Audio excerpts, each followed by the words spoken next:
everyone, Nathan here at Glass for Classics. Today we're going to be running you through fitting your windscreen glass into your Model A windscreen frame. This is a very simple task to do, one that a lot of people are a little scared to do, but very much a do-it-yourself job. Now, this is an original windscreen frame. Yes, it's been chopped, but it's the exact same process whether you have a stock height Model A frame or whether you have a chopped one. Now, for those of you in Australia that need glass, we can supply it. We actually have our windscreen glass custom made at 6.1mm. What this does is it allows us to use the traditional setting tape method to mount it into the frame. We are not a fan of urethaning or siliconing the glass into the frame. If you get a stone chip or a crack, which to be honest on a Model A is inevitable at some point, it is a nightmare to get back out. You also risk damaging the frame. This is the correct way of doing it. It's very quick, it's very easy to do, and we can supply everything. Now, in this particular case, I've already taken the screws out. If you've got a stock height frame, you're going to have a couple of screws through the face side here. A lot of times if the frame's already been chopped, people don't bother putting those back in. You're also going to have two screws on either side here and on this side. In this instance, as I said, I've taken those out just in the interest of time. So we'll pull this apart.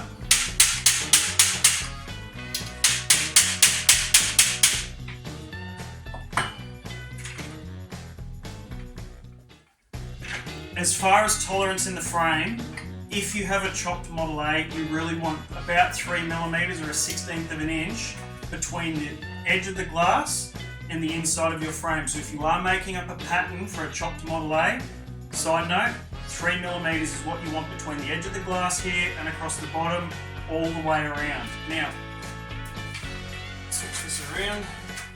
As I said, this is the traditional method. This is setting tape.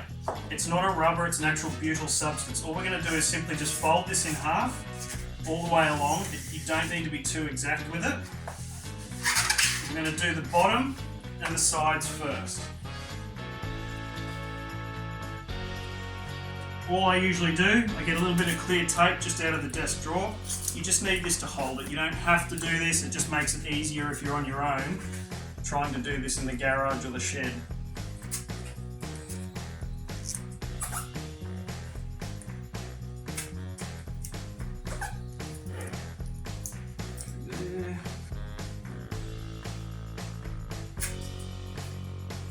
Through there. Now, the corners. The key to this is we're going to remove a little bit of excess. So what we do, we're just going to fold this and pinch it so we get a nice pleat in the corner. We'll grab our scissors and place a cut through to the glass on both sides. All we're then going to do is fold one over the top of the other so you get a nice overlap. Paint razor blade, nice new one, don't use an old one. And we're simply going to press into the corner. Lift that up, remove the excess. You've got a nice clean mitre through that corner there. We'll do the other side. Again, remove the excess.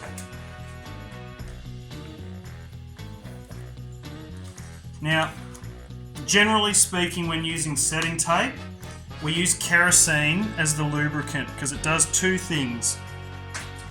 A, of course, lubricating it, but B, it helps the setting tape tack off and actually bond to the glass in the frame. Now, most of you who are going to be doing this are probably not going to be experienced enough with this, and what it does is it shortens your working time. So in this instance, to make your life easier, we generally just use a little bit of just glass cleaner, just regular old glass cleaner. You don't need to worry about this tape on the frame, it's not going to cause a leak. At the end of the day, most of you aren't driving these out in the wet anyway, and if it leaks there, you're not going to have to worry. So, just give this a quick hit inside the frame to lubricate it. Same through here.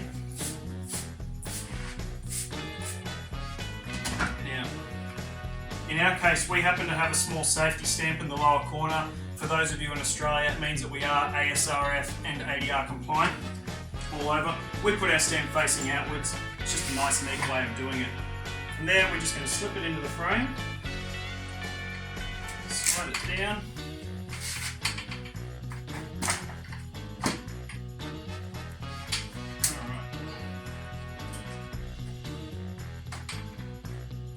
be careful your setting tape doesn't roll like ours has off the edge, just slightly.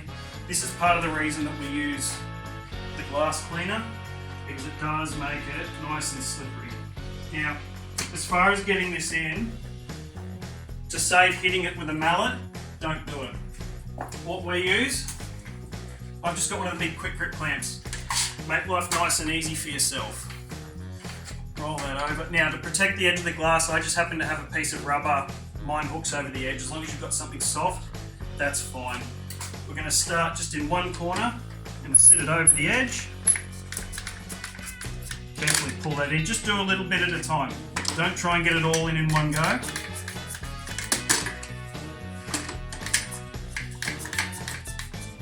Just bit by bit, work your way along.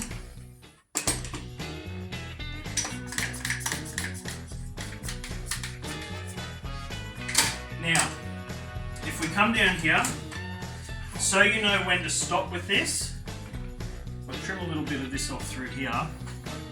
The key, sorry, I'm just going to trim this off to make it easy for you to see.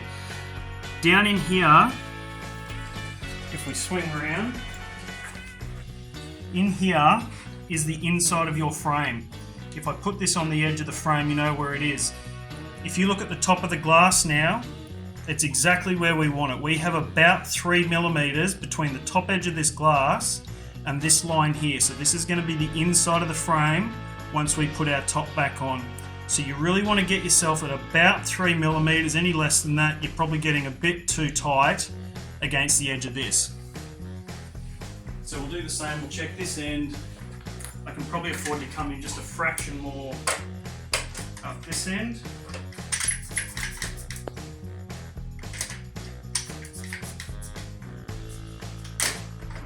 We're good there. Now, next we'll grab our setting tape for the top.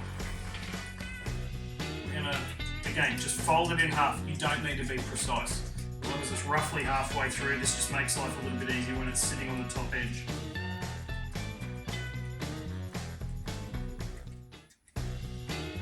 What we'll do next is we're going to mitre the corners of our setting tape. So we're just going to grab our razor blade again, line it up with the frame, and press down just to remove the excess top and bottom, same as you did before. That way you've got a clean mitre through both corners. Get rid of that, because you are going to have a little bit of excess. Okay, now generally I just grab the scissors, get yourself a nice sort of 45-degree mitre on the corner of the setting tape there. We'll sit that on so that, again, you've got a nice clean mitre running through there. I'm just going to put a little bit of tape just to make life easier for myself. Stand it up.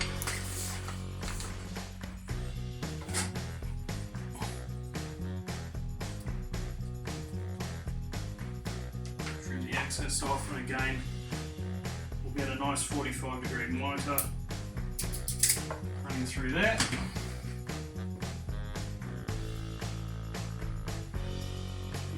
Alright, get our glass cleaner again just as a bit of lubricant.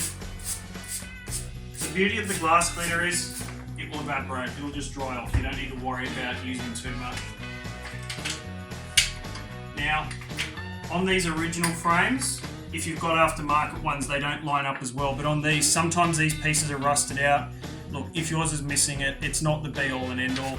As long as you've got these brackets in here and you have already tapped the 2 holes out, because most of the time the original screws are rusted in there, so as long as you've tapped those 2 holes out before you try and finish this, then you'll be right.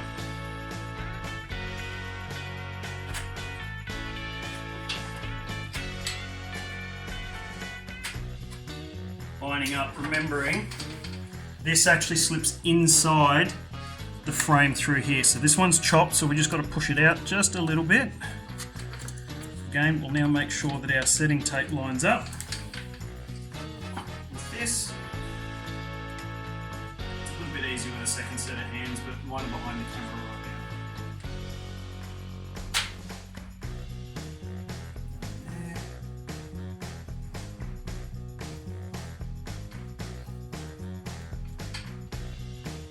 This is why I tape it, but I ran out of tape. Alright. we're back to our clamp. So again, try not to use a rubber mallet, particularly because this is going to be laminated glass. You can't use anything else by law. So we're just going to go back and we're just going to keep working our way along. You can see as I'm going, the setting tape is actually folding as the frame puts a bit of tension on it. So as I go along, you'll see the setting tape starting to level itself out.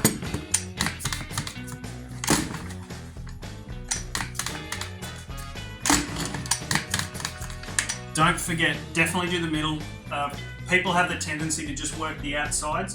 You do want to pull the middle in because otherwise what will happen is the glass will flatten out the arc across the bottom of your screen. So make sure you are pulling that in as you go.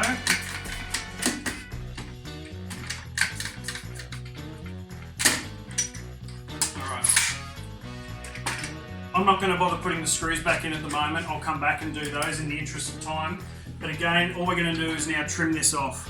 So we're just going to grab our blade, make sure it's a brand new one, because if you slip with a brand new blade, you're not going to scratch the glass. If it's an old blade, you're going to end up with a big scratch in your glass. But we can just run this along the edge, through here,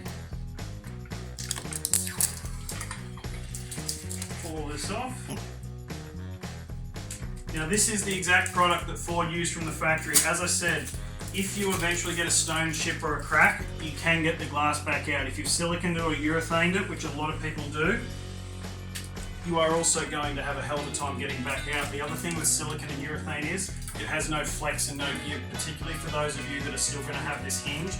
You do want this particular product because it will allow a little bit of movement in the frame so that if you push the frame unevenly, you've still got a little bit of give.